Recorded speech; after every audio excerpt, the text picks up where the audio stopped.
It's 9:23 a.m. on an ordinary Monday morning in New York City.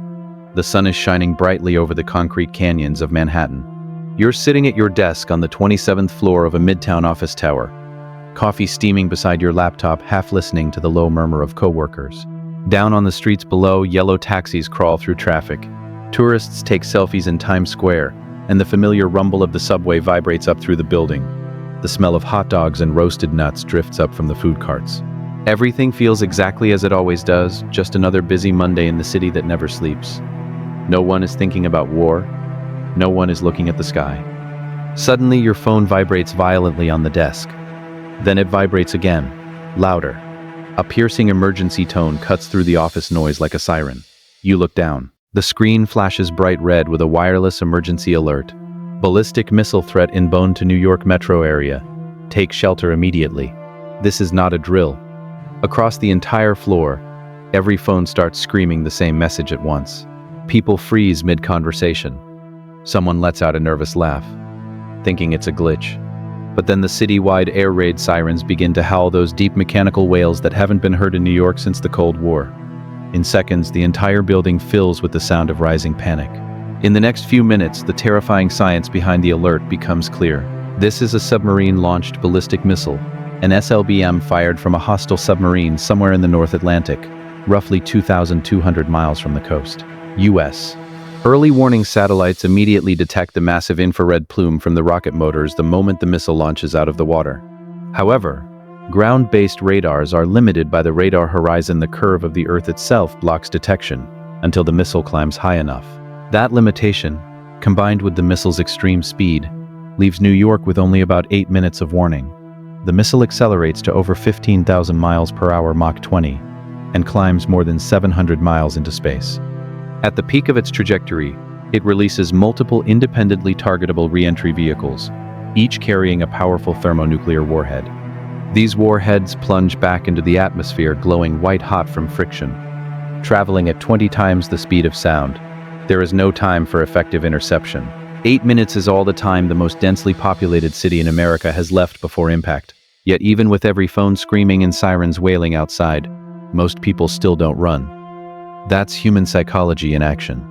Normalcy bias takes hold, the brain's powerful refusal to believe that something this catastrophic is actually happening right now on an ordinary Monday.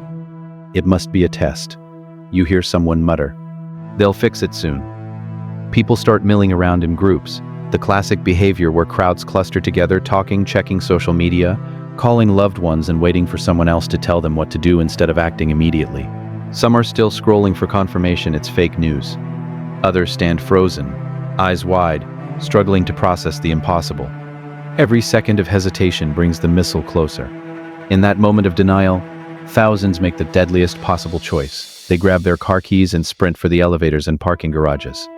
"I'm getting out of the city," someone shouts. Within minutes, every major route is completely gridlocked. The FDR Drive, Lincoln Tunnel, George Washington Bridge, and Holland Tunnel turn into endless parking lots of panic. Horns blare nonstop.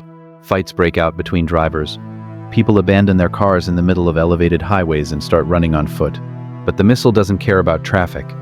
Those 8 minutes keep ticking down, and everyone stuck in vehicles on open roads has just made themselves an easy target for what's coming at Mach 20. The correct decision is the one almost no one wants to hear. Stay inside right now. Do not try to outrun the blast. If your building has a basement or underground level, get there immediately.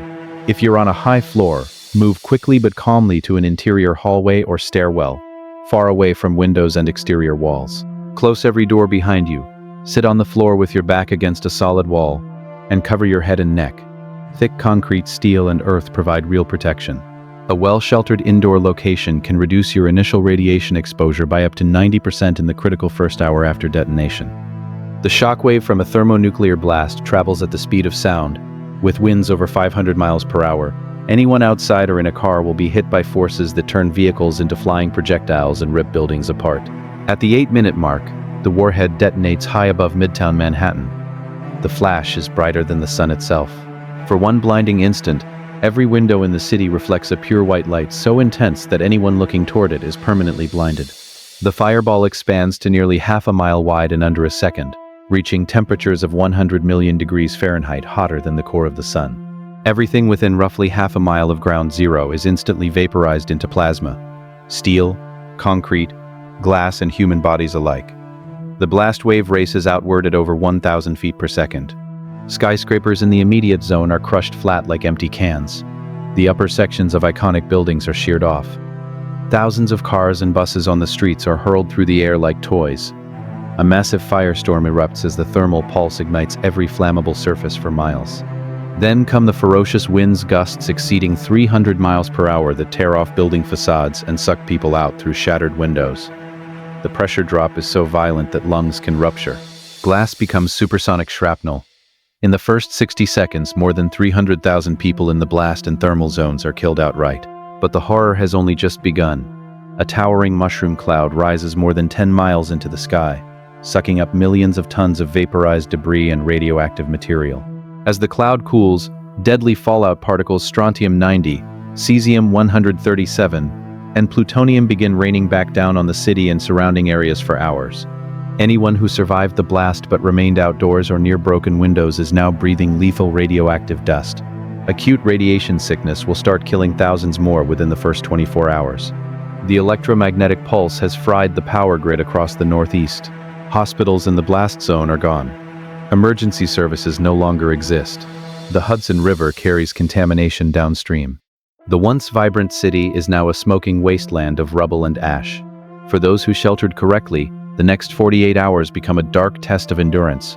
Sitting in silence, listening to the building above creak and collapse, with no phone signal and no idea if their families are alive. Radiation levels drop according to the 7-1-0 rule, but it will still be weeks before it's safe to emerge. When survivors finally step out into the gray daylight, the world they knew has been erased. Manhattan lies in ruins, ringed by the skeletal remains of skyscrapers. The air smells of burning plastic, charred debris, and death. This was the result of a single warhead. In a full exchange, the entire eastern seaboard could face similar devastation. And yet, even in this moment of total destruction, a profound truth emerges. Nuclear weapons did not create human fear or hatred. They only gave those ancient emotions godlike power. For more than 70 years, the only thing preventing this nightmare was the cold logic of mutually assured destruction, the grim hope that no side would strike first, knowing the retaliation would be total. Standing in the ashes, you realize the real question was never how to survive those 8 minutes of warning. The real question is why humanity invested decades and trillions building weapons that can end civilization in 8 minutes and still called it peace. Perhaps the only way forward is to remember that every ordinary Monday morning, in every city, normal life is not guaranteed. It is a fragile gift, a temporary gift that we all have the power and the responsibility to protect. Because the next time the sirens start, the difference between life and death will not depend on politics or borders. It will depend entirely on the decision you make in the first 30 seconds when your phone screams and the sirens begin to howl.